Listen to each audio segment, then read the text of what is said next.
தெருநாய் கடித்ததால் rabies நோய் தாக்கி இரத்த வாந்தி எடுத்து ஒருவர் உயிரிழந்திருக்கிறார்.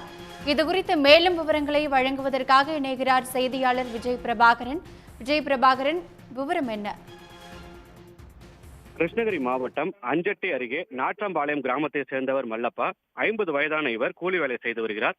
கடந்த மாதம் 27ஆம் தேதி கூலி வேலைக்காக தளி கிராமத்திற்கு சென்றுள்ளார். அப்போது வேலை செய்யும் இடத்தில் தெருநாய்கள் ஒன்றோடு ஒன்று சண்டையிட்டுக் கொண்டுள்ளது. அப்போது அந்த சமயம் அங்கு இருந்த மல்லப்பா நாய்களை விரட்டியுள்ளார். அப்போது ஒரு வெறிநாய் மல்லப்பாவின் முகப்பகுதியில் கடித்துள்ளது. இதனால் இரத்த காயத்துடன் தேன்கனிக்கோட்டை அரசு மருத்துவமனையில் சேர்க்கப்பட்டு 5 நாட்கள் சிகிச்சை பெற்று வந்தார். பின்னர் உடல் நலமடைந்து வீடு திரும்பியுள்ளார். நேற்று முன்தினம் மாலை மல்லப்பாவுக்கு தலை சுற்றல் வாந்தி ஏற்பட்டுள்ளது. அவரை மீண்டும் நேற்று தேன்கனிக்கோட்டை அரசு மருத்துவமனையில் சிகிச்சைக்கு சேர்த்த போது அவருக்கு உடல்நிலை மோசமான போது மேல் சிகிச்சைக்காக கிருஷ்ணகிரி அரசு மருத்துவக் கல்லூரி மருத்துவமனைக்கு அனுப்பி வைத்தனர். அங்கு சிகிச்சை அளிக்கப்பட்ட நிலையில் சிகிச்சை பலனின்றி இரத்த வாந்தி எடுத்து மல்லப்பா உயிரிழந்துள்ளார். மருத்துவ அறிக்கையில் ரேபிஸ் நோய் தொற்று ஏற்பட்டு மூளை பகுதியில் பாதிக்கப்பட்டுள்ளதால் மல்லப்பா இறந்துள்ளதாக அந்த மருத்துவ குறிப்பில் தெரிவிக்கப்பட்டுள்ளது.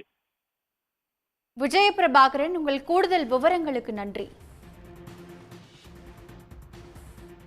சண்டை போட்டிருக்கும் போது இவர் வெறிநாய் தெரியாமல் போய் விளக்க போயிட்டு வெறிநாய் வந்து எங்கள் அண்ணனை வாயே கடிச்சிச்சு சார். போன மாதம் 27ஆம் தேதி 25ஆம் நாய் கடிச்சதுக்கு அப்புறம் ஹாஸ்பிட்டலில் அட்மிட் பண்ணியிருந்தோம். தேன்கனிக்கோட்டை ஜிஹெச்சில் அவங்க தடுப்பூசி எல்லாமே போட்டாங்க. எல்லாமே பார்த்து 2 நாள் அட்மிட் பண்ணியிருந்தாங்க.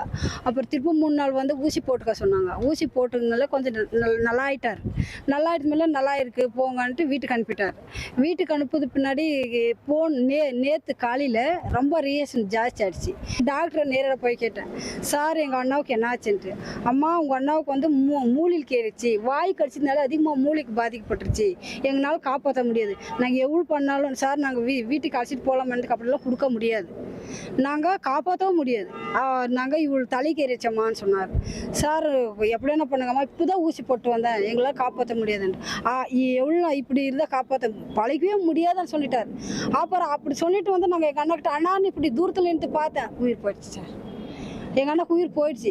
ஏன்னா அண்ணா ஒரு மாதிரி மூக்கள் வாயிலெல்லாம் அப்படியே ஒரு மாதிரி வந்துடுச்சு. அப்புறம் அசாசான் திருப்பி டாக்டருக்கு போனோம். அது இசிஜி எல்லாம் போட்டு பார்த்துட்டு அம்மா பழைக்க முடியுதுன்னு சொன்னாங்க. ஆனால் இது மாதிரி வெறி நாய் கெடுக்கிறது எங்கள் அண்ணனுக்கே லாஸ்ட் பண்ணிக்கணும் சார். அந்த வெறி நாய் இந்த வீதி நாயெல்லாம் அந்த அரசாங்கம் கட்டுப்படுத்தினா அது ரொம்ப நல்லா இருக்குது சார். வீதி நாய் இந்த எத்தனையோ பேர் ஆக்சிடென்ட் ஆகி சாகுறாங்க. வீதி நாயை அதை எல்லாமோ கட்டுப்படுத்துறாங்க. வீதி நாய் கட்டுப்படுத்துறதே இல்லை சார். உடனுக்குடன் செய்திகளை தெரிந்து கொள்ள சன் நியூஸ் பெல் ஐகானை கிளிக் பண்ணுங்க.